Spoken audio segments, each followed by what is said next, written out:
21শে জুলাই তার সভামঞ্চ প্রস্তুত। মমতা বন্দ্যোপাধ্যায় তিনি কিছুক্ষণ আগেই সেখানে পরিদর্শনে গিয়েছিলেন এবং সেই ছবি একদম সামনাসামনি আপনাদের রেখেছি। অন্যদিকে বিভিন্ন জায়গায় যেখানে কর্মী সমর্থকদের থাকার ব্যবস্থা করা হয়েছে সেই ছবিও তুলে ধরবো। তবে এই যে ছবি দেখতে পাচ্ছেন ধর্মতলার যে সভামঞ্চ, সেখানে যখন মমতা বন্দ্যোপাধ্যায় আজ যান সেই মুহূর্তের ছবি। আর এখানে গিয়েই তিনি আক্রমণ করলেন বাম বিজেপিকে। তিনি বলছেন গণতন্ত্র ধ্বংস করে দিয়েছিল বামেরা, ভোটাধিকার প্রয়োগ করতে দিত না বামেরা, বিজেপির ডাবল ইঞ্জিন সরকারও কাউকে ভোট দিতে দেয় না। আর এর পাশাপাশি তিনি এও বলছেন যে 33 বছর ধরে আমরা এই জায়গায় অনুষ্ঠান করি। তৃণমূল শহীদ দিবস নিয়ে অনেকের আপত্তি, নবান্ন অভিযানের সময় আপত্তি কোথায় থাকে, কি বলেছেন মমতা বন্দ্যোপাধ্যায় আজ এই সভাস্থল পরিদর্শনের পর শুনুন। প্রায় 33 বছর ধরে এই প্রোগ্রাম এই জায়গাটায় হয়, তার কারণ এখানে অনেকগুলো প্রাণ লুকিয়ে পড়েছিল।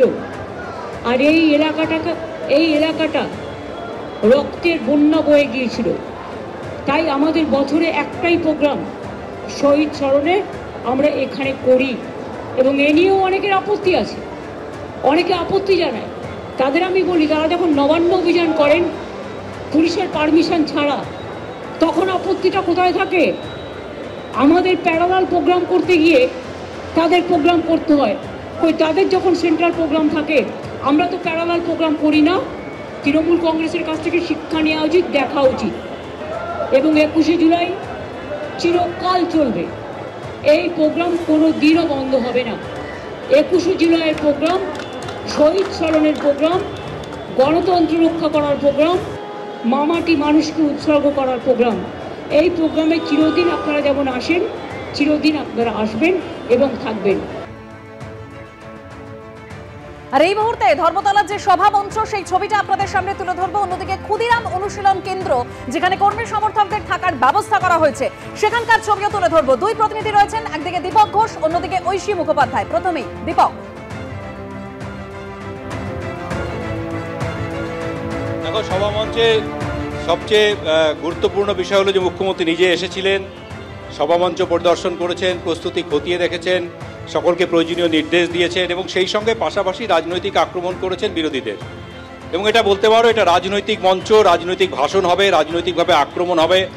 এবং এই মঞ্চটা, 21শে জুলাই মঞ্চটা অত্যন্ত গুরুত্বপূর্ণ এবং তাৎপর্যপূর্ণ তৃণমূল কংগ্রেসের কাছে, এই কারণে যে প্রতিটা ভোটের আগে এই রাজনৈতিক মঞ্চ থেকে, 21শে জুলাইয়ের মঞ্চ থেকেই ভোটের গতিমুখ নির্ধারণ করে দেন মমতা বন্দ্যোপাধ্যায়। এটা আজ থেকে নয়, তিনি যখন বিরোধী দলের নেত্রী ছিলেন তখন থেকেই তিনি 21শে জুলাইয়ের মঞ্চ থেকেই দামামা বাজাতেন ভোটের, এবং সেই সঙ্গে দলীয় কর্মী সমর্থকদের নির্দেশ পাঠাতেন দলীয় কর্মীদের সামনে যে কীভাবে কোন অভিমুখে আগামী দিনে লড়াইটা করতে হবে।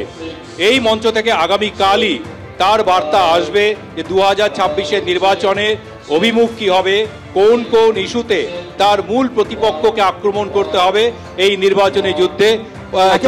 অর্থাৎ আগামীকাল মমতা বন্দ্যোপাধ্যায় কি বার্তা দেন তা শোনার অপেক্ষায় রয়েছেন দলীয় কর্মী সমর্থকরা। এদিকে 21শে জুলাই ধর্মতলার তৃণমূলের সভায় ইতিমধ্যেই কলকাতায় আসতে শুরু করেছেন তৃণমূলের কর্মী সমর্থকরা। এবছর প্রথম হাওড়া জেলা সদর তৃণমূল শ্রমিক সংগঠনের পক্ষ থেকে হাওড়া স্টেশন চত্বরে মমতা বন্দ্যোপাধ্যায়ের রাজনৈতিক সংগ্রাম নিয়ে একটি ছবির প্রদর্শনী করা হয়েছে।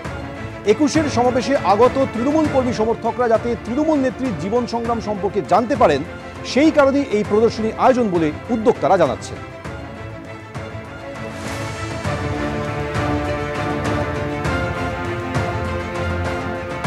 সোমবার ধর্মতলায় তৃণমূল কংগ্রেসের শহীদ সভা ঘিরে তৃণমূল কংগ্রেস কর্মীদের মধ্যে উচ্ছ্বাস চোখে পড়ার মতো। এবারে কিন্তু হাওড়া স্টেশনের বাইরে একটা প্রদর্শনীর ব্যবস্থা করেছে তৃণমূল কংগ্রেস হাওড়া সদর কমিটির পক্ষ থেকে। সেখানে দেখা যাচ্ছে তৃণমূল সুপ্রিমো মমতা বন্দ্যোপাধ্যায়ের রাজনৈতিক জীবনের উত্থান এবং প্রতিটি ঘটনা এই ছবির মাধ্যমে তুলে ধরা হয়েছে। মোট 120 ফুট যে দেওয়াল, সেই দেওয়ালে মমতা বন্দ্যোপাধ্যায়ের যে রাজনৈতিক লড়াই, পুলিশের সঙ্গে, সিপিএম কর্মীদের সঙ্গে, এবং যে লড়াই, সে দীর্ঘ লড়াই কিন্তু এখানে তুলে ধরা হয়েছে। এখানে যেমন মহাকারণ অভিযানকে ছবি তুলে ধরা হয়েছে, সেখানে এবং অমর 21শে জুলাইয়ের ছবি আছে, পরিবারের ছবি আছে মায়ের সঙ্গে, এবং এমনকি কংগ্রেসের সঙ্গে যে জোট ছিল সেইখানকার সেই সময়কার ছবি।